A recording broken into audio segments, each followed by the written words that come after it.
Welcome back to the Gardening with Joy and Holly radio show. Thank you for being with us today. As it gets to the point of we want to be prepared before problems occur, and it's better to have the tools to water correctly before you need to than make the mistake of watering incorrectly when the time comes, Holly. Yeah, before tree diaper, watering trees, shrubs, bushes probably was not your favorite thing to do on your property, let's be honest. You overwatered or maybe you underwatered and there was splash up. It could cause all sorts of situations, and we did it too. But with the tree diaper, it's not really a job. Tree diaper is a revolutionary watering system that slowly releases stored rainwater when plants need it. The tree diaper is filled with water from rain or when you water and slowly releases water over 3 weeks. No pipes, hoses, or electricity needed. Whether you're a first-time gardener or advanced, tree diaper will improve the way you water your plants. Every time it rains, tree diaper recharges. Made in the USA. Check out all the sizes they have available at treediaper.com. That's treediaper.com. Whether you need them in the garden, whether you need them in containers, whether you need them in the house, Tree Diaper has it all, and it's a unique product, and you should check it out. Search Tree Diaper on our parent website, the WisconsinVegetableGardener.com, and we've done some videos on them, and they certainly have provided us with produce that otherwise we would not have been able to obtain. Well, talking about product and produce, people sometimes will choose to go to a raised bed for a variety of different reasons. Now, raised beds can be made out of all sorts of material, logs, metal, cinder blocks, but the most common is wood, typically a 2x-something material, 2x10, 2x12, 2x8, something like that. And sometimes it's treated or untreated, and there's some pros and cons to both of those. Right. And this is something that we actually recently went through in 2020 and then in 2021. Had nothing to do with what was going on in the world. This was something we had planned already. This wasn't a direct result because of. Right. I remember calling for lumber prices before the pandemic. The fun stuff happened, yeah. Mm-hmm. So we decided to, in 2019, I think, we finally said, next year we're going to go with the raised beds. So between the 2 years, we did invest a decent amount of money. Right. And we built 8 raised beds? Something like that. 4 big ones and then several smaller ones. Yeah. And then we added additional ones. Yeah, the whole deal. And then we filled in with soil. And we paid for delivery of the soil because neither of us have a truck. And we paid for the lumber because the lumber, we were getting 16-foot long planks of 2x12. We'll get into all that in a moment. But treated or untreated, ours is treated. But if you feel that treatment of the wood is unsafe, you can certainly get a untreated and use Timber Pro Coatings USA, which is an internal wood stabilizer that preserves the wood from the inside out and never washes off, and it will last for many, many years beyond what you would think wood should, and that's Timber Pro Coatings USA, timberprocoatings.com. timberprocoatingsusa.com, internal wood stabilizer. But wood is treated now with a copper versus an arsenic as it was years ago. And different studies have shown that copper is not dangerous if any was to leach into the soil. However, make note of this. If you're going to be farming or gardening for a certification and get your produce certified organic, you can't use treated wood. You have to have a plastic barrier between the soil and the wood. It's a whole big deal. But that's a debate and a conversation for another day. We don't find it to be a dangerous concern. You may, and that's fine. So let's talk about the mistakes. And we did make some mistakes, and that's okay. We were learning, and I think the biggest one is that we used cheap short screws. No, we don't. We used nails. We used nails. We did 2 different building time frames. This isn't our mistake. Yeah. We built several beds, one in 2020, and then in 2021 we built more beds. The first set of beds we used 6-inch ring shank nails. Now, if you're on the farm and you know 6-inch ring shank nails, you use that for a variety of different. You can't have a toolbox without ring shank nails on the farm. But when you're nailing raised beds together and your wood is 2.5 inches thick, that's a lot of hammering. Then we went to 4-inch ring shank nails on the second run, which that was ideal. If you don't want to do a lot of hammering, you can use deck screws. Galvanized deck screws work fine. That way, in the instance that you may need to disassemble, replace, or move, you can take the beds apart. Whenever with our beds, they ain't going anywhere unless we physically take a sawzall and cut the nails and then break them off. That's a whole. But I think we could probably kind of kick them apart. Yeah, but you want good, secure fasteners. Now there are some blocks in which you can buy at your big box store that has grooves in which the wood will set into, but that's not always the best method. We find you screw them together or you nail them together, and it works really well. So don't cheap on your fasteners.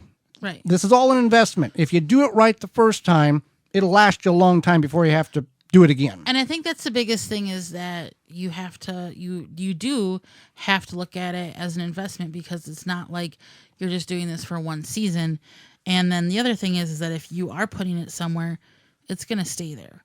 And actually, my hairstylist just bought a new house, and it's a newer build, and she was telling me about how they're putting in their raised beds before they're even having the grass put in, so that because they don't have to worry about that portion of the grass, essentially. So another mistake many people make is making the beds too short. Most people will say, how deep does a raised bed need to be? As much as short as the money is. Meaning, what? If whatever your finances will allow. If you can only afford 2 by 8 inch high boards, that's fine.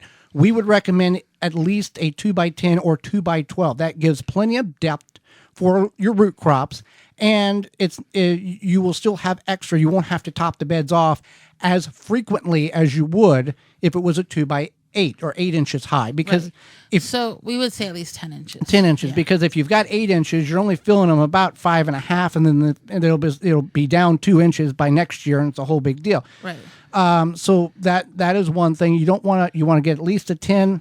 2 by 10, 2 by 12, treated, untreated, whatever the case is. And one thing to mention is that you don't have to do it all this year. No.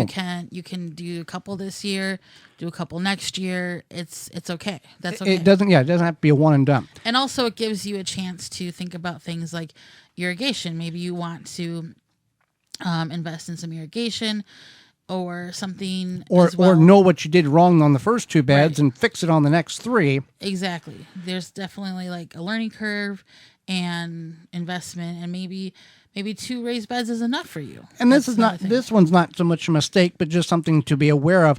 The orientation of the beds. Our beds face north to south, and the sun goes over them east to west. So everything gets covered evenly. There's a lot of studies out there saying you should or you shouldn't do this or do that, but kind of figure out where the sun's going to be at all times of the year, because everything's great in spring. Everything's got sun, and then trees fill out, and then you've only got a couple hours in this bed, none in this bed. So make that aware that you know what's going on with the sun throughout the year. Other thing that people make a mistake on, Holly, is they invest in the wood. We got 2 by 12 treated lumber. We spend all this money. We got to get the cheapest soil possible because we don't have any more money left. Right. So or they take the fill, like regular garden soil, they dig it up in the corner and then fill the raised bed. And don't do that, because why make a raised bed then? So that's another thing, and that's why I was making calls to figure out what the best deal was, essentially, and what we wanted to pay for, or I guess what we wanted to invest. So that's one thing, is that if you can only afford to fill a couple raised beds with some really good, clean potting soil, compost, etc., then just do a couple. Right. Don't go into your back 40 and dig out some fill. Because you might as well just grow in the ground, because the purpose of a raised bed is to get good, clean soil. Now, that doesn't mean you're going to have 0 weeds. You're going to have weeds, but not to the magnitude of what you would have if you were growing in the ground. Milwaukee Market, Blue Ribbon Organics is where we got our compost from. Our raised bed mix has worked phenomenal. So keep that in mind. Other thing that a lot of people do not take in consideration, maybe it's not a mistake, but they just don't think about it, is how much space do I need between bed and bed? Oh, the smaller the space is, the more beds I can fit into the backyard. However, a minimum you need is 2 feet per bed, or if you're going to use a wheelbarrow, 3.5 to 4 foot per bed. People don't think about that. And then you're trying to mow grass and you can't get that through. You got to use the weed whacker and the whole deal. So it's problems there. Other things that, people are thinking, oh, I just shove it in and be done with it. Right. So there's definitely a lot of consideration in this process. And you want to keep that in mind, is that it's not as easy as slapping together some boards and then watch and read a lot of articles online. The internet is a phenomenal tool, and they have it on computers now, so you can watch videos and see what other people have done, and take and glean a little bit from everybody, and then go, I didn't like what they did. I like what they did, and you can put together, because we've got time. You don't have to do the raised beds in the spring before you plant. You can do a summer garden. You can do a fall garden, as whenever the finances or the time is allowed in your world. One thing I would mention is, you want to consider the space between the raised beds. And you also might want to consider is if you want to keep mowing the lawn between those raised beds, and maybe you want to invest in something like wood chips or gravel. From Chip Drop. Right. Or something where you can put something that's not grass there to smother out the grass. And then you have a different sort of medium between those raised beds. Right. Wood chips would be great. You go to chipdrop.com, sign up for a free account, and the tree trimmers in your area will deliver the wood chips to your property, and you can get you don't really have a say-so in the amount, but you may be getting 4 yards or 20 yards. So it will allow you to utilize free resources in your area to save you money if you're going to do a lot of mulching, so you don't have to mow. So keep that in mind when you're building raised beds. And if you have any questions and the best advice on a certain situation with your raised beds, gardentalkradio@gmail.com is our email address, in which you can certainly get a hold of us. Well, another problem people have, Holly, and they are not aware of it until it's too soon, is those Japanese beetles and grubs that are going to be filling our yards as the spring begins to warm up. Yeah, spring is here now, and it's time to start thinking about those beetles and grubs in your garden. They're everywhere. They're going to be everywhere. They are everywhere. You don't even have to read about it. You can remember back to last year, and they're all over the news, and your neighbor's probably telling you about them too. Well, Grub Gone can be applied to your turf or garden and or around ornamentals to control and lessen the impact that the beetles have on your yard this summer. Easy to use and apply with any commercial spreader or irrigate right into the soil. Biologically, that specifically targets the beetles invaders without harming those beneficial insects that we're trying to bring into our garden, such as bees, butterflies, and ladybugs. Right. And to be honest, it's the only non-chemical that works. You can find out more at phyllumbioproducts.com. That's PHYLLOM bioproducts.com. You can use code GARDENTALK10 to save 10% off your order at phyllumbioproducts.com. Get those Japanese beetles and get them before they get you. Hey there, gardeners. Thanks for checking out this segment of the Gardening with Joey and Holly radio show. If you like what you've seen, you can search through the channel and find full in-studio videos of the entire show.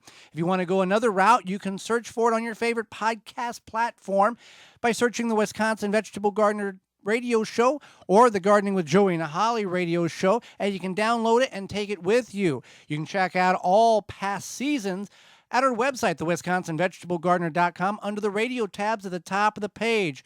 We thank you for joining us. We hope you've learned and enjoyed the show, the segment, and we'll see you next time.